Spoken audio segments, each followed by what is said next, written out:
Bonjour tout le monde. J'ai choisi un drôle de sujet pour cette présentation. Drôle à la fois dû à sa rareté en discussion et à son caractère personnel. Pour ce qui est de sa rareté, on va entendre aujourd'hui des idées importantes qui font la gamme allant des enjeux d'identité à la sécurité alimentaire. Ce sont des sujets intéressants dus à leur importance pour comprendre comment on se situe maintenant et pour les années à venir. Comment on peut appliquer des structures à nos pratiques individuelles ainsi que nos institutions afin de répondre à nos besoins collectifs. Et ensuite, il y a moi, présent pour parler de mon expérience de faire des bains de minuit et d'animer des parties de strip Les colons de Catan, Settlers of Catan. Et en même temps, c'est ça l'histoire que moi je raconte. Au fil du temps, je me suis retrouvé, à travers mes études ou mon travail, à dessiner et à peindre le nu, mais aussi de faire de la performance dans ce qu'on appelle son plus simple appareil. Je dessine. On commence tous très jeunes à faire le dessin. La plupart d'entre nous s'arrêtent à un moment donné, soit qu'on s'est fait critiquer ou ont tout simplement trouvé que les défis de représentation se multiplient trop vite. Plus tard, peut-être, on poursuit le dessin là où on l'avait laissé. Moi, je n'avais pas cette rupture avec le dessin. Je me rappelle d'une période de renaissance tard dans mon enfance, peut-être à la 5e année de primaire, quand je voulais représenter des images qui m'interpellaient, des contours nets et durs présents dans Super Mario Bros. Le 2 et le 3, ainsi que Qui veut la peau de Roger Rabbit. À l'âge de 15 ans, j'ai commencé à dessiner des gens sur l'autobus, à l'école et à la maison. J'ai réalisé des portraits, des esquisses pour dire vrai, de mon arrière-grand-mère et de ma grand-mère, les deux maintenant mortes, et je suis heureux d'avoir une archive qui comprend une trace de mes ancêtres. À 19 ans, une amie et moi, les deux des artistes en herbe, ont décidé de poser, chacun pour que l'autre nous dessine, nus. Ceci était un premier pour moi. On ne l'a fait qu'une ou deux fois, prenant environ 20 minutes chacun à compléter l'image. Je ne me rappelle pas de mes motivations pour l'avoir fait, mis à part que c'était un geste excitant. C'est pas moi. Le nu est un genre important dans l'art. Peut-être que c'était pour avoir accès à une communauté de pratique. Mon dessin avait développé et j'avais récemment commencé à sculpter des portraits historiques en argile et de faire des moules en plâtre pour en reproduire. Ma curiosité pour connecter la personne, le portrait et le corps a donc été possible à réaliser. En ce moment-là, j'habitais une maison collective. Peut-être que ceci était une manière de s'établir un lieu de sens pour nous deux qui partageaient notre temps et notre intimité dans cette manière qui nous était chère, à un moment où personne n'était chez nous et quand le sous-sol pouvait se transformer en studio d'artistes pour 1 heure, s'échanger du temps pour voir et pour se faire voir. Pour les 2 prochaines années, j'étudie le théâtre. J'avais déjà étudié plusieurs formes de la danse. Là, en classe, on a appris des choses aussi complexes que comment respirer et comment marcher. On a fait beaucoup d'improvisation en se servant des sensations et des expériences de son corps comme source créative pour nos réalisations, que ce soit des pièces de théâtre travaillées ou des éléments inventés comme la commedia dell'arte ou le travail de clown. Nous avions aussi beaucoup de mémorisation à faire. J'ai toujours eu de la difficulté à mémoriser. Le théâtre exige la mémorisation, fini le théâtre. Alors, j'ai changé de domaine d'études, ayant traversé le pays pour étudier 1 année dans des sujets aussi variés que le verre soufflé et l'histoire de l'art, mais avec l'accent sur le dessin et le représentationnel. Enhardi par ma tentative initiale de poser pour cette année et 2 ans d'expérience en théâtre, j'ai offert mon service de modèle vivant à l'école d'art. Le directeur de l'école a dû me rappeler qu'on habitait une petite ville, une plus petite université et un département plus petit encore, car ce fut pour mes pairs que je servirais de modèle.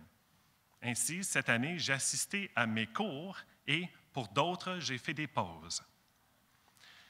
Il y a beaucoup d'histoires qui racontent l'expérience de tel ou tel journaliste blanche qui font une fois l'essai de servir de modèle pour un cours d'art. La nervosité qu'on ressent avant le moment de gêne, qu'on ressent en enlevant sa robe devant une classe de 20 à 30. La mention des insécurités corporelles suivie du constat que le travail impliqué dans la tenue d'une pause et dans la recherche de la prochaine pause est l'effet de leur distraire de leur nudité et alors banalise le processus au complet. C'est une narrative respectable et pour cette raison se fait raconter beaucoup et avec peu de variations. Et oui, c'est comme ça, si vous êtes blanc et ayant un corps dit capable et né avec l'assignation du genre auquel tu identifies actuellement, et si vous êtes présumé hétérosexuel et pas trop marqué par des indications d'une classe sociale inférieure. Si vous êtes curieux de savoir, la première fois, des modèles sont généralement nerveux seulement pour la première et la seconde pause, et encore une fois après le break. J'ai eu ça. Mais il y a une résolution à cette tension aussi. Ça fait du bien. Et c'est important de le dire. It feels good, man. Cette année, j'ai dû avoir posé peut-être une douzaine de fois, parfois pour un cours de dessin où l'on commence par beaucoup de pauses rapides et en succession. Des gestes intéressants car on porte son poing sur des membres différents et on tourne dans les sens et on se lève et on se couche et on crée des espaces vides pour que les artistes regardent à travers. Parfois, pour un cours de sculpture où on s'installe dans un fauteuil hyper confort avec une centaine de coussins pour 4 heures. Et ensuite le lundi suivant et celui d'après. Parfois pour un projet ou un cours de photo où l'on se fait promener d'un espace à l'autre avec un ou deux étudiants et où l'on prend bonne partie des décisions soi-même car ils ne savent pas vraiment ce qu'ils veulent comme résultat. J'avais fait ma formation en théâtre et en danse. Je travaillais comme artiste de la scène ou au moins de l'estrade. Ce fut 2001 et j'empochais 15 $ de l'heure pour mon art, qui, en argent de 2015, égale à peu près 1 milliard de dollars. Et j'avais beaucoup appris. J'ai appris de ce que les profs voulaient quand ils ont des étudiants débutants. Des formes simples, beaucoup de pauses debout, beaucoup de breaks. J'ai appris que mon corps avait à m'apprendre. Des locaux sont souvent froids car la température est fixée par ceux qui portent des vêtements, voire des manteaux. Les locaux pour les ateliers d'art sont spacieux. Les appareils de chauffage ne font pas l'affaire dans les ateliers spacieux. Alors, on l'installe direct à côté. Et là, c'est trop chaud et tu ne peux pas bouger. Et alors, j'ai beaucoup appris sur la douleur. Je suis privilégié. Le travail que j'ai pu avoir accès pour les 15 dernières années se fait à l'intérieur de 4 murs, des postes administratifs. Le travail en Amérique du Nord se fait de plus en plus dans les secteurs de services et de l'administration. On ne bouge pas beaucoup, alors le champ d'étude de l'ergonomie a relevé le défi d'une productivité diminuante, des corps qui ne bougent pas 8 heures de la journée. Il y a peu de lieux de travail, par contre, qui rendent possible le respect du besoin du corps de jouir de la mobilité et de pouvoir être couché sur le dos. La plupart d'entre nous travaillent dans les lieux où la douleur nous arrive tranquillement, mais progressivement. Quand on pose pour des artistes, on découvre la douleur plus rapidement. C'est un métier qui exige l'immobilité. Dans de certaines poses, les jambes engourdissent comme quand on dort sur un bras et se réveille et genre comme ça. Mais c'est un engourdissement qui fait mal. On apprend à propos des parties dures comme les coudes et les métatarsales et comment toute surface plus rigide qu'un pitou nous pince la peau et écrase les os. Et on apprend sur la tension musculaire. Les petits muscles ne sont pas aptes à travailler longtemps. Et on apprend des étudiants. On apprend sur comment ils te voient. Si la tête est chauve ou le cou est épais, ils feront l'erreur de le rendre trop chauve ou trop épais, ou pas assez chauve ou pas assez épais, car ils regardent ton corps comme étant une variation ou une déviation du leur. On apprend sur comment ils voient. Vous êtes sur une estrade, sans vêtements, étudiés pendant des heures, représentés, déformés, et eux, ils tournent le regard vers l'intérieur aussi. Ils regardent ta personne comme étant une variation ou une déviation de la leur. Quand j'étais présent, je me suis fait engager en conversation avec de nombreux étudiants en art au sujet de leur relation avec leur corps, ou le fait d'être vus, ou leurs histoires d'être nus hors du contexte du sexe. Et j'ai pu dessiner beaucoup de monde aussi et entamer des discussions sur comment ils se sont retrouvés dans ce domaine de travail. Une amie voulait qu'il pose pour sa peinture. Elle a répondu à une annonce pour un atelier au centre communautaire.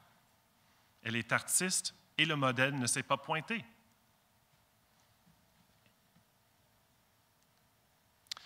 J'ai poursuivi d'autres études, mais j'ai gardé la pratique de dessin d'après modèle vivant. Au cours des années, j'ai animé des ateliers de dessin dans 6 villes, que ce soit dans une école, un centre communautaire ou bien dans mon salon. Et j'ai formé et engagé des amis et des étrangers pour poser pour artistes travaillant dans des médias divers. Dans ce contexte, j'ai connu des gens à faire la transition vers des niveaux plus élevés d'aise et de créativité dans le cadre du corps nu et performative. Malgré l'approche quasi clinique de l'atelier, aucun de ce travail ne se fait en vase clos, isolé de la suprématie blanche, le capitalisme, le sexisme, l'homophobie, la capacitisme, la grossophobie et ce qu'on appelle en anglais le whorephobie, la peur des travailleuses de sexe. Tout ça joue un rôle sur qui s'autosélectionne pour s'exposer. Ça joue un rôle sur qui assiste aux cours d'art. Ça joue un rôle sur quelles représentations corporelles sont considérées valables. Et ces systèmes d'oppression sont ancrés dans le corps. Je vais juste faire, ça c'est by Tranquil Waters, une peinture réalisée il y a longtemps en Australie. Et ça c'est une version reprise par une artiste contemporaine.